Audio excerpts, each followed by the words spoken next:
Welcome to this week's episode of AI News you can use. We have a new best-in-class AI music generator. The greatest leader we've ever seen. A little AI app for all you chess fans out there. And this has been the week for open source AI models. So much released this week. So with that being said, let's have a look at all the new AI releases that you could be putting to work today. Okay, first things first, the music generator. Udio. This is a new player that entered the game and it's essentially a slightly better version of Suno. Some people claim it's twice as good. There's a discussion to be had there, but one thing is clear. It's way better at certain instruments and it's way better at clear audio. There's a lot to talk about, so I created a dedicated video talking about this tool and all other AI music tools that you might want to consider. If you want to just play around with it, you can go to Udio.com, sign up for free, and as of today, April 10th, 2024, you can generate something like 1,000-something tracks a month, which is ridiculous. It's really impressive and absolutely amazing. This tool absolutely just raised the bar on what AI music is today. Where curiosity leads in a haven of respect, where our excellence feeds. Impressive. So there you go. Did you hear that? It sounds really, really good. Many examples on here. You can just go onto the homepage, check out some of these. Here's a Dune-themed one. The greatest leader we've ever seen. They say that he's the listen al-Gaib. Listen al-Gaib.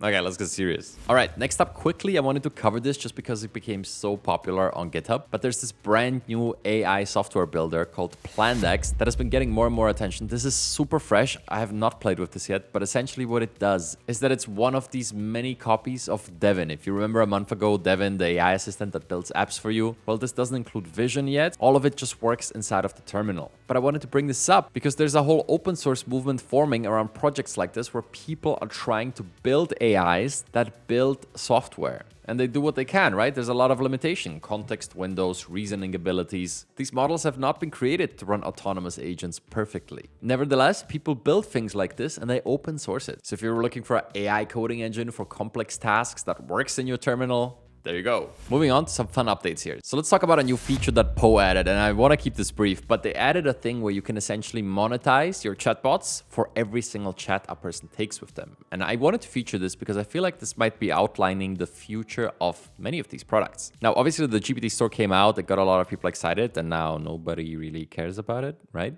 Like, when was the last time you browsed the GPT store to find something interesting? I'd have to think for a second. All I use is my custom-built GPTs that do very specific things that are only relevant to me. And most people I talk to find the same thing. So right now might not be the moment where stores like this really shine and there's all these useful chatbots, but I find it really interesting, this approach to monetizing it, where if people find your bot useful, they're going to be paying per request. What an amazing model. And I reckon as they evolve over time, with things like Plandex being available through a GPT soonish, right? It's just a question of time. Yeah, I can see a lot of people paying per request to build complex software with AI easily for something like ChatGPT. By the way, if you didn't know, OpenAI started talking to some GPT creators. I saw this on X recently. They're basically trying to pilot something similar to what Poe is doing today here. But this is largely unexplored territory. Like, how do you monetize chatbots that people could build themselves? And they probably can be prompt injected, so you can extract all the info that the maker put into it. I don't know, thought this was an interesting development, paying per message, something we might see more of in the future. Okay, the next tool I'll be showing you is a no-code chatbot builder called Chatling. And they're actually the sponsor of today's video. But bear with me because they built this super simplistic way of building chatbots yourself. Rather than me just telling you, let me show you. As you log in, you can easily create a chatbot like so. You can either start from scratch or use one of the presets. I'll just use the basic AI chatbot.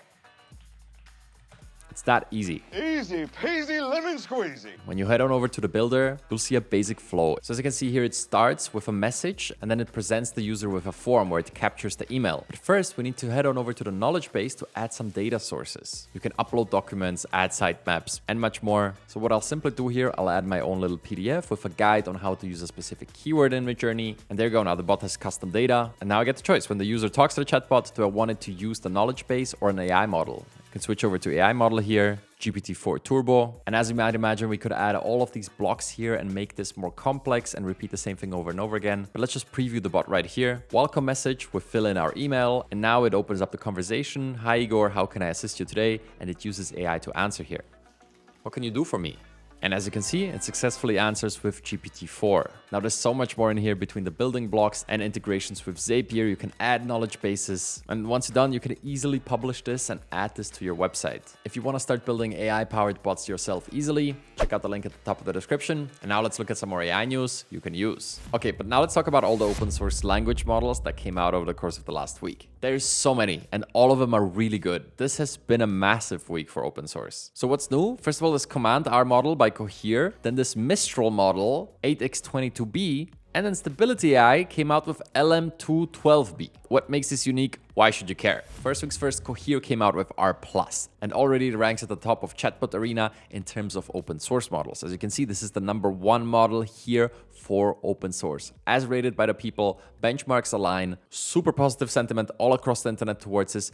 People are loving this brand new model. Why, might you ask? Well, first of all, it has a large context window with 128k tokens. Secondly, it's optimized for retrieval augmented generation, aka RAG, which means it's optimized for you to attach your own context, your own files to it, making it really good for business use cases. Also, it is trained to be multilingual, so you can work with different markets all in the same model. And did I mention this thing is fully open source? So this is a really exciting one for businesses and enterprises because you can run this locally. It has a large context window. You can add a lot of your very own context via RAG, and it's multilingual, and it outperforms all the other models. Whew, kind of a big deal. Every week we keep receiving better and better models, and this is no exception. But that's not where this week ends. Beyond that, Mistral released another model. This one is called Mistral 8x22b. It's also fully open source, and if we shift the conversation to strictly benchmarks, the new Mistral model is actually slightly better than the Cohere R+ model here.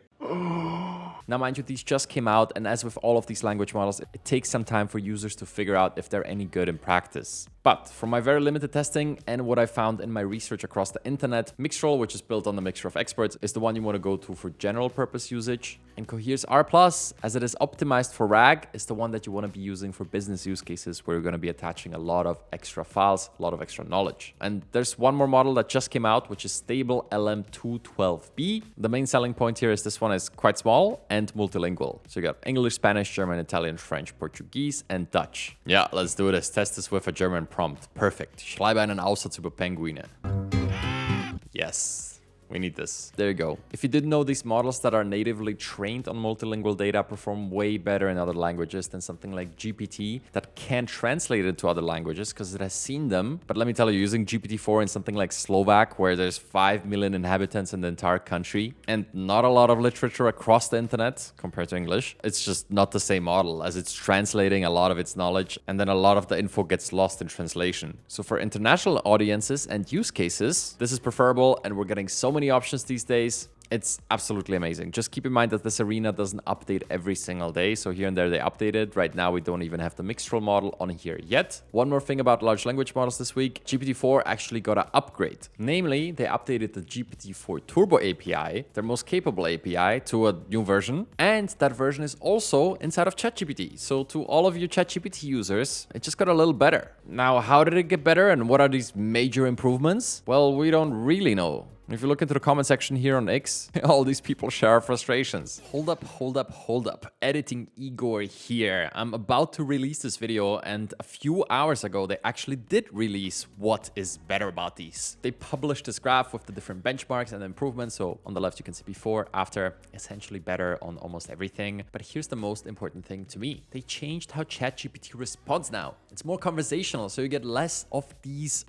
bloated formulations like, hey, friend's name, just checking in to see if you had a chance. That's not how people speak. Hey, friend's name, just a friendly reminder to RSVP for my birthday dinner on date. Like, this is how humans talk. And now ChatGPT responds more like this. So that's absolutely amazing. One more thing that also just happened today is that in Chatbot Arena, this new GPT-4 Turbo model that is also inside of ChatGPT, so both ChatGPT users and API users get the benefits of this, is the new king. It overtook Opus, and from my first tests, I can confirm they felt the competition and they improved several things about it, and especially this conversational writing style is really enjoyable. Go ahead and try it out. In ChatGPT, it does make a difference. You can ask it to write messages, and if you have experience with the responses before it, you'll feel the difference. It's a bit more human now. So yeah, the king is back, I suppose. Okay, back to the video. But I did find Lewis here that ran various needle on a haystack benchmarks on GPT-4 Turbo, the new one versus the old one, and that got way better. If you're not familiar, it's a very simple benchmark where they give it a very long piece of text and a at different points, they hide a specific piece of information. And then they ask the large language models about that information. If it quotes it correctly, it found the needle in the haystack and it scores well. They do that over and over again to test how good it is at retrieving little pieces of info that are hidden somewhere in the middle. GPT-4 used to be okay at this, but especially Claude Opus was way better at this. Now, this seemed to have gotten better. As you can see here, comparing all the different APIs they had, the green line is the performance of the newest one, and a higher value is better. So it's the best GPT-4 we ever had in terms of retrieving things from a long context. Okay, next up, I promised you something for the chess fanatics in here. And I myself am not even a big chess player. I used to play a lot as a kid with my dad, but over the years I became rather rusty. And this is where you can use this tool called Noctie.AI. I realized that chess.com does something similar to this, but they have some unique features in here, like flashcards that it generates to teach you certain moves and live feedback as you're playing. And you can also just play this rating game where you play against the AI and it tells you what elo you have. Let me just quickly do that. Fight.